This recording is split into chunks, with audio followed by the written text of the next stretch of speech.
Bonsoir et merci de joindre nous sur Saïd TV pour le journal. Tout de suite, les titres, restez avec nous. Une semaine après l'investiture du nouveau président Mohamed Cheikh El Ghazouani, les Mauritaniens sont toujours dans l'attente de la composition du nouveau gouvernement.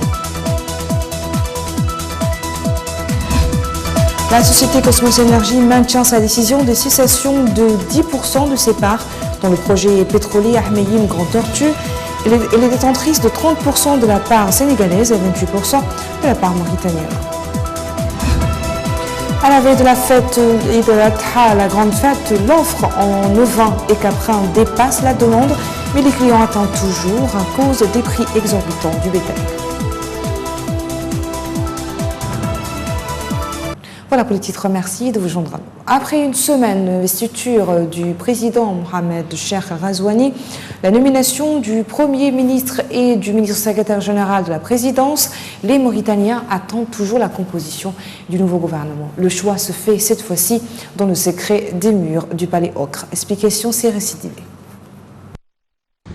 Les Mauritaniens sont suspendus à l'annonce des membres du premier gouvernement de l'ère Mohamed Cheikh El Ghazouani. Bientôt une semaine, toujours pas de gouvernement. Les Mauritaniens sont résignés à attendre. Une attente sans explication qui pèse sur la vie quotidienne. Mais pour certains observateurs, ce qui semble être un retard comparé à ce qu'ils ont connu jusqu'ici est porteur d'espoir. Un gouvernement de technocrates qui aura pour mission de mettre le pays sur de bons rails ne peut pas être choisi à la va-vite. Le président de la République et son premier ministre prennent tout leur temps pour ne pas se tromper. Cette fois-ci, les rumeurs ont été étouffées. Rien à filtrer. C'est la discrétion totale. La voix officielle semble prendre le dessus sur la rue, qui a souvent dicté ses intentions pour influencer la décision au sommet de l'État. Je demande au bon Dieu de nous aider à avoir un gouvernement d'hommes et de femmes compétents et porteurs de chance pour la Mauritanie. Ce retard n'est pas fortuit. Certainement, on est à la recherche de nouveaux visages. Pour beaucoup de Mauritaniens, ce retard inédit est une preuve que le président de la République Mohamed Ould Cheikh El Ghazouani et son premier ministre Ismaël Ould Bold Cheikh Sidia ont relevé le niveau de recrutement. Pour choisir un gouvernement constitué d'hommes et de femmes compétents et de moralité avérée. La Mauritanie a mis en place un plan d'action national pour la sécurité sanitaire pour la période 2018-2020. Conformément à l'approche Une seule santé, les travaux d'un atelier pour la création d'un cadre commun pour la lutte contre les épidémies et pour le renforcement des mesures d'intervention en cas d'urgence en Mauritanie ont été ouverts aujourd'hui à Nouakchott.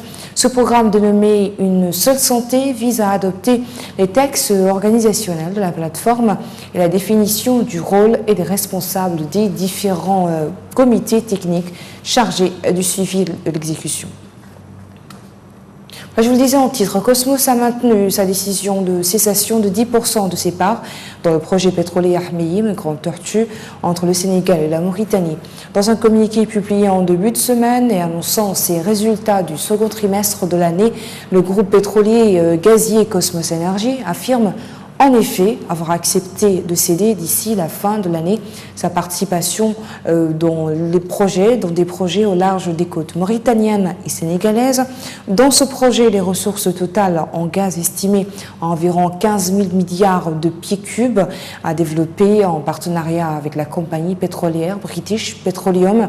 La Cosmos Energy est détentrice de 30% de la part sénégalaise et 28% de la part mauritanienne. En juillet, la société a aussi annoncé la découverte de réserves supplémentaires de gaz de haute qualité dans la zone de développement du Grand Tortue Ahmeyim GTA 1. À quelques jours de l'Eid al-Adha, la grande fête musulmane fixée lundi prochain, 12 août. Les marchés de bétail sont bien approvisionnés, bien garnis, mais les clients attendent toujours, faute de moyens. C'est Récidivé. La fête de l'Eid el-Adha est dans tous les esprits. Forcément, les pères de famille sont préoccupés par le sacrifice du mouton pour se conformer à la tradition religieuse. Mais faut-il avoir les moyens de s'en procurer un? Les temps sont durs. Le mouton coûte cher, très cher.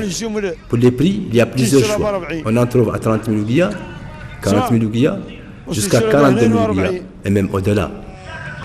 Comme chaque année, certains clients attendent toujours jusqu'à la dernière minute pour acheter leur mouton, espérant qu'entre-temps les prix baissent. Du carrefour Madrid jusqu'au niveau du château d'eau, il n'y a que des moutons. Mais pour autant, les prix n'ont pas baissé. Le sacrifice du mouton est une prescription religieuse, mais ce n'est point une obligation. Cependant, cette tradition s'est imposée aujourd'hui en chacun d'entre nous comme un impératif à cause de la dimension sociale de la fête. Marzouki, président du parti tunisien Al-Harak, a déposé mercredi sa candidature à l'élection présidentielle anticipée du 15 septembre prochain. L'ancien président de la République a rappelé dans une déclaration à la presse qu'en 1994, 3 semaines après s'être porté candidat à la présidentielle, il s'est vu arrêté et placé dans une cellule individuelle durant 4 mois. Marzouki a été battu lors des élections de 2014 par Benji Caïd Sepsi, qui a obtenu 55,6% des voix. Le dépôt des candidatures pour la présidentielle tunisienne anticipée se poursuivra jusqu'au 9 août courant, conformément au nouveau calendrier électoral. Toujours dans les brèves internationales, deux femmes kamikazes se sont fait exploser au milieu d'une foule dans une ville du nord-ouest de Nigeria, faisant 3 morts et 8 blessés, bilan confirmé par le porte-parole de la police locale, en attendant un attentat attribué au groupe Boko Haram ont rapporté mercredi 7 août les services de secours. La double explosion s'est produite mardi soir à Mafa, une agglomération située à une 50aine de kilomètres de la capitale régionale de l'État de Borno, à Maiduguri. Un autre attentat à la voiture piégée, cette fois revendiqué par le groupe État islamique, a tué 5 personnes aujourd'hui, dont 3 enfants, dans une ville contrôlée par les forces kurdes dans le nord-est de la Syrie, a indiqué l'Observatoire syrien des droits de l'homme. Le véhicule plutôt a explosé près de la poste Al-Kahaniya dans la province de Hasakeh sous contrôle des forces démocratiques syriennes, selon toujours l'Observatoire syrien des droits de l'homme. L'agence de presse officielle Sana a indiqué que l'attentat avait tué plusieurs personnes, dont des enfants, sans donner plus de précision. L'État islamique a revendiqué l'attentat dans un message publié sur sa messagerie cryptée Telegram. La police nationale espagnole a annoncé aujourd'hui le démantèlement d'un vaste réseau de blanchiment d'argent et l'arrestation de 28 de ses membres présumés. Cette opération menée en partenariat avec la garde civile a permis la saisie d'armes à feu, de véhicules, plus de 70 biens immobiliers et plus de 70 000 euros en liquide et l'arrestation de 28 personnes, dont 22 en Espagne et 6 aux Pays-Bas. 19 sociétés font l'objet d'une enquête, a précisé la même source dans un communiqué. Entamée au milieu de 2017, l'enquête a révélé que cette organisation criminelle basée dans les provinces de Madrid et de Tolède, centre de l'Espagne, fournissait des services de blanchiment d'argent à des groupes criminels asiatiques et colombiens en contrepartie d'une commission oscillant entre 10% et 15% du montant de la somme reçue, explique toujours le communiqué. Au moins 14 personnes ont été tuées et 145 autres blessées dans un attentat à la voiture piégée survenu mercredi matin dans l'ouest de Kaboul. Selon un nouveau bilan fourni par les autorités, un précédent bilan faisant état d'au moins 34 blessés dans cet attentat revendiqué par les talibans. 10 des 14 morts et 92 des 45 blessés sont des civils. C'était le plus long conflit d'Afrique après 40 ans de guerre civile.